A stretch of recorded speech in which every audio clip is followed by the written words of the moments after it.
taking away my carbs.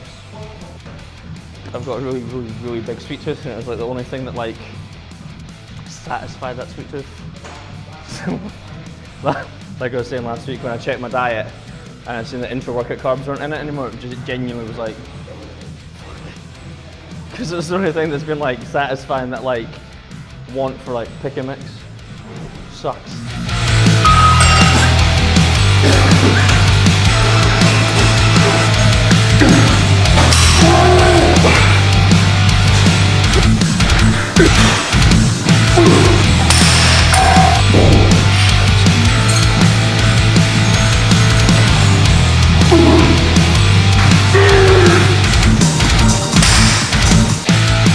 This week was the first week I've had to like slightly adjust sessions because of it, so just part of it. Getting to the dog end of prep now. Well, the dog end. I've still got 13 weeks left for the last show, but once that first show's done, it's 7 weeks for the last one. Oh.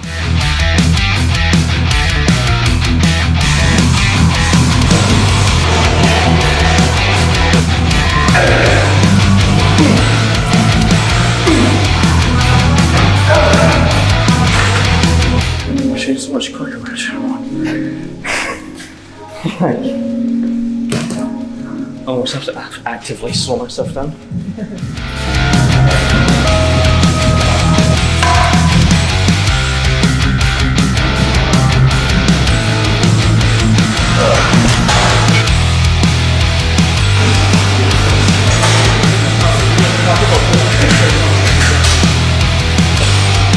Someone lacks rear delts, anything to the posterior chain.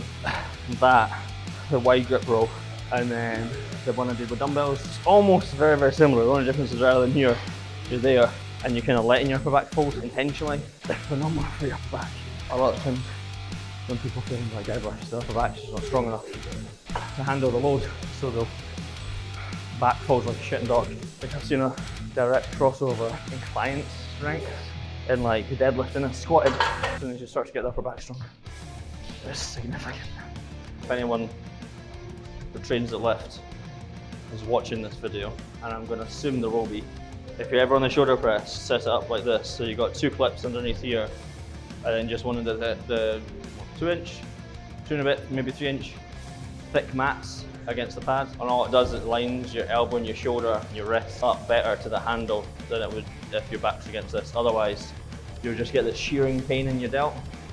So it's harder on the shoulder, as in the muscle, but its movement is nicer. It's not as harsh on the joint either.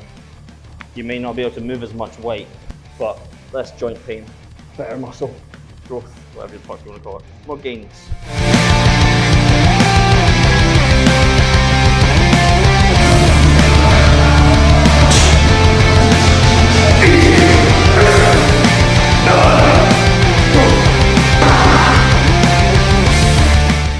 Surprises me. I wasn't on serum once a night. I think I've been on the past week. There's not been bad sessions, just like every weight I've been using that I normally use just feel heavy. The weights I use are heavy, but it's just, I always use the analogy with clients. You can either be the driver or the passenger. You always want to be the driver. You always want to be the one that's like using the weight. You don't want the weight using you.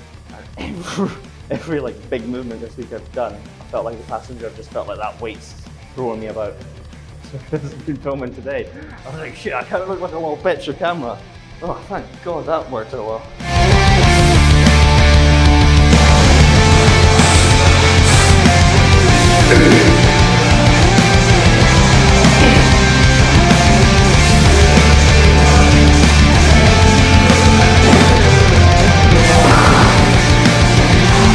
Most I've done on this, it's like 95 kilo side, that's 80. That makes it harder, so it's not too shabby for 6 weeks. Funny as well. So I checked in this morning with my coach. I was meant to be having a high day on tomorrow. Tomorrow, I was meant to be having a high day tomorrow. And then checked in with him. I was like, oh, by the way, still meant to have the high day. And I was like, no. He was like, no. I was like, for fuck's sake, you don't love. I was like, you don't love me anymore. So like I was saying earlier about drop-in sets. So I usually do 2 sets on the Smith shoulder press. I think today I'm just going to do the 1 because that's taken out on me. So like a lot of people have like this rule of thumb that as soon as they get to so many weeks out, they'll significantly drop their volume, regardless of how they're feeling. Whereas I'm dropping it as I go, because some sessions are more demanding than others. Some days I wake up more fucked than others. So just like my cardio changes as my body progresses and my diet changes, so does my training. Like Andy will never say to me, at 4 weeks out we're going to drop food when you're 6 weeks out. Just doesn't work that way. So doing that with your training makes zero sense. So all this does is reverse bands it.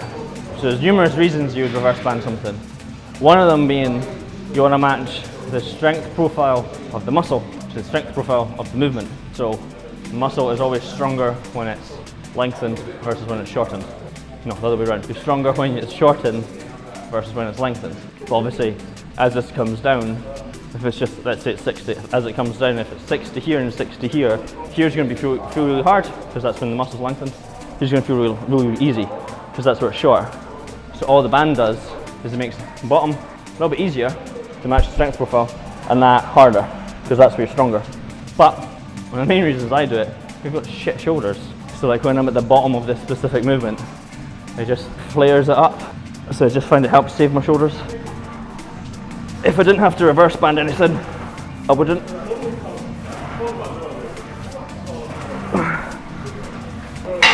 This is purely injury prevention.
If anyone's doing a lot of cardio or they've just got big legs, this is the big legs. This is a tip I stole from Hunter Labrada. So if your legs chafe, don't wear boxers. Get rid of all your boxers. Buy a bunch of compression shorts. Just wear those instead. There's loads of like cheap rip-off ones on Amazon. Top tip of the day. It's phenomenal. Before this week when they came, I was having to, every night before bed I was like rubbing E45 cream on my legs like I was getting paid for it. Like some like sweaty, angry, horny Borat or something.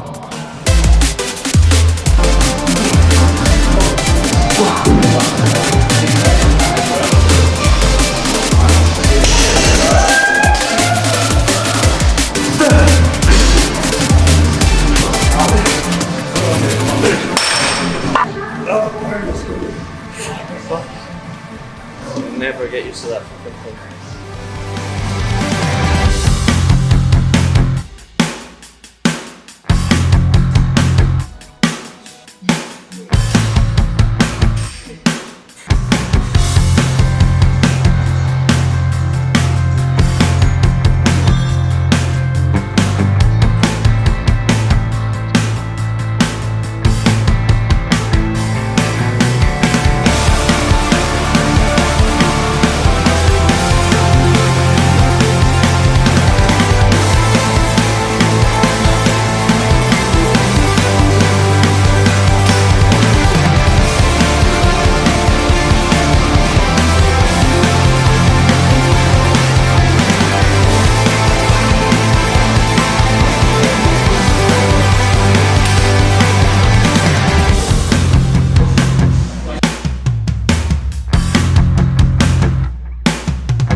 can't do that again if I try.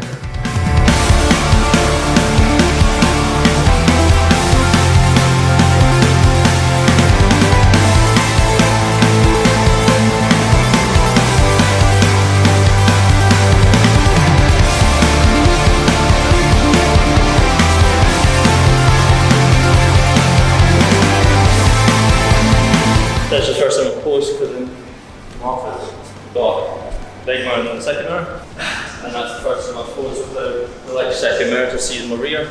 Be interested in watching that video back and seeing how on or off those rear shots are. Because it's something at the start of preps I tend to pay attention and use that like rear mirror as a guide, but obviously when you're on stage you don't have that. You don't have a mirror at all. So you kind of need to get used to knowing how you look or how to pose without having the mirror. That's step one. Watch that back and be like, fuck, I was way off.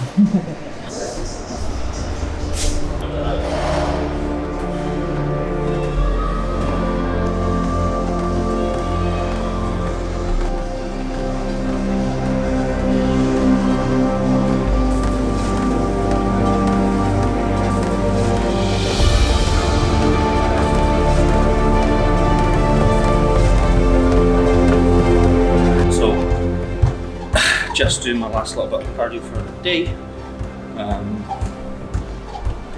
and he's going to be doing not double cardio every day, but the majority of the days I do double cardio now. So I've got kind of got my baseline in the morning, 45 minutes on training days, and then an hour on a rest day, and then post-workout cardio varies. And then the most it's been is 30. But yeah, good session today. Delts and arms, or shoulders and arms, what you want to call. This week's been a bit of a odd one. It's the first proper week I've been training with since the like drastic foods drop that they made it 7 weeks out. So I felt it this week. I still managed to move the loads I want to move, but I didn't feel like the driver, as it were, on all the big sets. But it's part of dieting, it's part of prep, it's all part of the challenge. So still got done. Today was a very, very productive session. It's probably the best session I've had this week, which was good. That's why when you see me logbook and stuff, at the bottom of the page, it'll say like out of 10, and I'll score it out of 10, and do like a bit of a note being like, why? If it was like, say like 5 out of 10, there'll be like a note like, why was it 5 out of 10? Or is it 9 out of 10 like today, there'll be another note like, very good, very strong, good focus, whatever it is. Yeah, good session. It's a pretty short session for me. Usually this session still takes me like a good while. But I mean, I didn't start training until like, I don't know, 20 to 7. And I'm posing and I'm doing my cardio. So, good pace. Prep's going well at 6 weeks out. So, like I was saying to you before I started filming, but like I've had a few days this week where I'm like, holy shit, I'm dieting and I'm starting to feel the kind of fogginess you get kind of starts to kick in. So like at the moment I'm redoing my website, and today I spent 90 minutes doing something that was one click of a button. So the kind of brain fog is definitely setting in, but I'm looking leaner, and this is the best I've looked at 6 weeks out. I would say I'm maybe 2 weeks away, 2 weeks of work away from being my best ever. And the fact that I've got 6 weeks to the first show and 13 to the last is very, not hopeful, what would be the word? Exciting? Interesting? Yeah, both work. Yeah, both work. So Andy's got his faith in me of what I can potentially do this season, so it's all going very well. And business is going phenomenal. It's probably the one reason I've not noticed quite like preps don't kick me in the face yet. It's because I don't really have time, like I did every other prep, to kind of sit about and think, oh, I'm hungry. Because after this, when I get home, I'll have my post-workout meal, then we just get back to some clients, and then some new clients. So if you're watching this and you want coached, hit me up. Shameless plug. But yeah, everything's going well. And then you'll see that I was trading in the first batch, I guess you call it, of merch that I'll be selling, which is exciting. So more about that on Instagram or the next video. I'm hopefully going to have another stuff come out next time you film. I've got one more t-shirt I want to do before I initially launch. But yeah, done. Like, subscribe,